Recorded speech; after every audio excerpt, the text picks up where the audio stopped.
In 1970, you could buy a can of Coke for a dime. A Big Mac would set you back about 65 cents. Today, that sounds like a complete fantasy, right? You've probably heard your parents or grandparents tell stories about how cheap things used to be, how a dollar used to feel like a dollar. But have you ever stopped to really ask why? That money in your pocket, in your bank account, is shrinking. Not literally, of course, but its power is. The dollar you have today buys less than the dollar you had last year. This isn't an accident. It's called inflation. And here's the thing. Most people think they know what causes it, but they only know a tiny piece of the story. They hear the government printed too much money, and the conversation ends there. But that's not the whole picture, not even close. In this video, we're going to pull back the curtain. We're not just going to give you a boring textbook definition. We're going on an investigation to uncover the 3 hidden culprits that are actually responsible for making your life more expensive. And the third one, it's a psychological trap that affects every single one of us. Stick around, because what you learn today will fundamentally change how you see your money, your savings, and the world around you. Imagine a famous brand drops a new, super limited edition pair of sneakers. There are only 1,000 pairs in the entire world, but 1 million people want them. What happens? Chaos. The price absolutely explodes. People are willing to pay 5, 10, even 20 times the retail price just to get their hands on a pair. That, in a nutshell, is our first culprit: demand pull inflation. It's the classic economic story of too much money chasing too few goods. Now, let's scale that idea up from a pair of sneakers to an entire country. This kind of inflation typically kicks in when the economy is booming. People feel good about the future. They feel confident. So they start spending more and even taking on more debt to buy the things they want. At the same time, businesses are hiring like crazy. The unemployment rate is super low. And because more people are working, more people have disposable income burning a hole in their pockets. Suddenly, everyone is trying to buy new cars, go on that dream vacation, renovate their homes, and get the latest electronics. The demand for everything goes through the roof. But here's the problem. Factories can't just magically double their output overnight. Automakers can only build so many cars a day. There are only so many construction crews to build houses. There's a very real physical limit to how many goods and services an economy can produce at any given time. When that massive wave of consumer demand crashes into the hard wall of limited supply, prices have nowhere to go but up. It's not just the price of sneakers anymore, it's the price of cars, lumber, plane tickets, and a whole lot more. This surge in demand doesn't just come from happy consumers either. Sometimes the government steps on the gas pedal. They might launch huge infrastructure projects or send out stimulus checks, injecting a massive amount of cash directly into people's hands, which supercharges demand. Or it could be that the rest of the world suddenly develops a huge appetite for things made in our country. This increase in exports forces an undervaluation of currencies and pulls even more demand into the system. So it seems pretty simple, right? A strong, confident economy leads to more spending, which outpaces the supply of stuff, pushing prices up. Case closed. But what if I told you that prices can skyrocket even when people aren't feeling confident and spending more?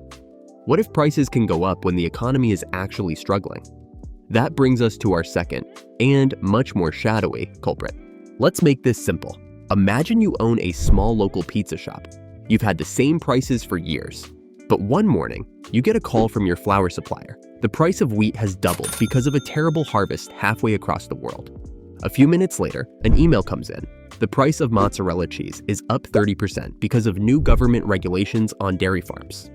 And the gasoline for your delivery car? It's gone through the roof because of a war in an oil-producing region. What do? You're forced to raise the price of your pizza.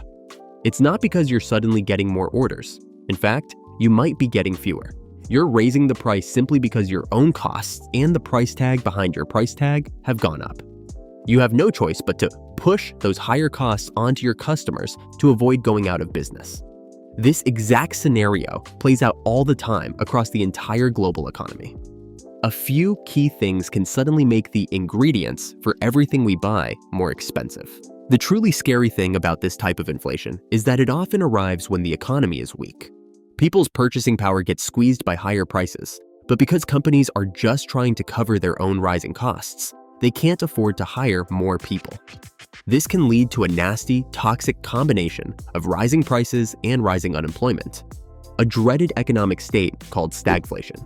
So now we have two clear culprits: too much demand pulling prices up, or rising costs pushing them up. But there's a third force at play, and it's by far the most dangerous, because it's not about the supply of goods or the supply of money. It's about what's happening inside our own heads. It's the one that can lock the first two culprits into a terrifying, unstoppable spiral. This is where our investigation takes a sharp psychological turn. Our third and final culprit is called built-in inflation, and it operates like a powerful, self-fulfilling prophecy. It's the kind of inflation that happens simply because everyone expects it to happen. It's an idea that gets into the system and is incredibly difficult to get out. Here's how this mind virus spreads. It starts simply enough. Let's say prices have been rising for a while because of the first two culprits we talked about: strong demand or supply shocks. You notice your grocery bill is higher every week. Your rent just went up. Gas is more expensive. So, when it's time for your annual review at work, you don't just ask for a small standard raise. You go in and ask for a big raise. You need to cover not only last year's price hikes, but also the higher costs you expect to face next year. You're trying to protect your purchasing power. Now, imagine millions and millions of people start thinking and acting the exact same way. Workers across the country are demanding higher wages to keep up. What happens next? Your boss and every other employer is now facing a massive increase in their labor costs. So they do the exact same thing we saw in our pizza shop example. They raise the prices of their products and services to protect their profits. But what does that do? It makes everyone else's cost of living go up even more, which in turn encourages workers to demand even bigger raises the following year. And so, companies raise their prices again, and workers demand higher wages again, and on and on and on. This is the infamous wage price spiral. It's a vicious, self-perpetuating cycle where inflation literally feeds on itself. This is why the psychology of expectation is so incredibly powerful in economics. If workers, business owners, investors, consumers collectively believe that inflation will be 5% next year, they will all make decisions today that guarantee inflation will be 5% next year. Businesses will raise prices in anticipation. Workers will demand higher wages. Consumers might even spend their money faster, trying to buy things before they become more expensive. The belief becomes the reality. This built-in, expectation-driven inflation is what makes the problem so sticky. Once it gets baked into the system, it is incredibly difficult to stop. This feedback loop is dangerous enough on its own. But what happens when it doesn't just spiral, but spins completely and totally out of control? What happens when a government, desperate for cash, decides to throw gasoline on this fire? That's when you get one of the most terrifying and destructive phenomena in all of economics: hyperinflation. We've identified the culprits. Now, let's visit the crime scene. This is what happens when inflation goes nuclear. It's a phenomenon called hyperinflation, which is technically defined as prices rising by more than 50% in a single month. But the cold, hard reality of living through it is far more insane than any definition can capture. Weimar Germany, 1923. After World War I, Germany was economically crippled, forced to pay impossibly large war reparations to the Allied powers. With no other way to pay its bills, the government turned to the one thing it could control: the printing press. And it started printing money, endlessly. The results were surreal and catastrophic. By November of 1923, one single US dollar was worth over 4.2 trillion German marks. Prices were doubling every 3.7 days. The stories from this time sound like they're from a dystopian novel. A student at a cafe ordered a cup of coffee for 5,000 marks. By the time he had finished it, the price for a second cup had already risen to 7,000 marks. People had to take literal wheelbarrows overflowing with cash just to buy a loaf of bread. The currency became so utterly worthless that families used stacks of banknotes as wallpaper or gave them to their children to use as building blocks because it was cheaper than buying actual wallpaper or toys. But this wasn't a quirky historical anecdote, it was a national tragedy. Life savings were wiped out in a matter of weeks. Pensioners who had diligently saved their entire lives discovered their nest egg couldn't even buy a newspaper. The very fabric of society tore apart. Food riots broke out. Law and order collapsed. This economic chaos fueled a deep-seated anger and a loss of faith in democracy that helped pave the way for the rise of extremist political parties. So if inflation is this destructive, who's in charge of stopping it, and how on earth do they do it? Fortunately, we're not helpless. There are two main groups of people fighting to keep this economic beast in its cage. So how do we prevent a full-blown economic meltdown like the ones we just saw?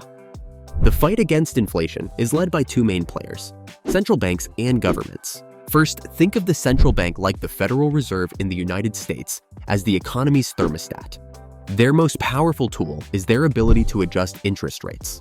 When inflation is running too hot, the central bank's job is to cool the economy down. They do this by raising interest rates. This simple action has a massive ripple effect. It makes borrowing money more expensive for everyone. The interest on your credit card goes up. The rate for a new car loan becomes less attractive. The mortgage you need to buy a house gets pricier. For businesses, it costs more to take out a loan to build a new factory or invest in new technology. The result? People and companies borrow and spend less. Demand across the economy cools down, taking the upward pressure off of prices and helping to bring inflation back under control. But the government has a role to play too, using what's called fiscal policy. They have their own set of tools.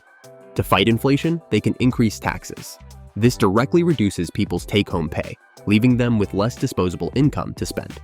Alternatively, the government can cut its own spending on things like public projects or subsidies. This directly reduces the total level of demand in the economy. The goal for both the central bank and the government is the same: to gently apply the brakes and take some of the heat out of the economy. It's an incredibly delicate balancing act. They want to cool things down just enough to stop prices from spiraling, but not so much that they slam the economy into reverse and cause a major recession and job losses. It's all about trying to find that just right temperature for stable, healthy economic growth. So, from the price of a cup of coffee to a wheelbarrow full of worthless cash, that's the real story of what causes inflation. It's never just one thing, it's a complex dance between the three main culprits: the pull of our collective demand, the push of rising costs, and the powerful, self-fulfilling prophecy of our own expectations. If you finally feel like you understand this invisible force that shapes so much of our lives, do me a favor and hit that like button and subscribe for more deep dives that make sense of our crazy, complicated world. Thanks for watching. Stay curious.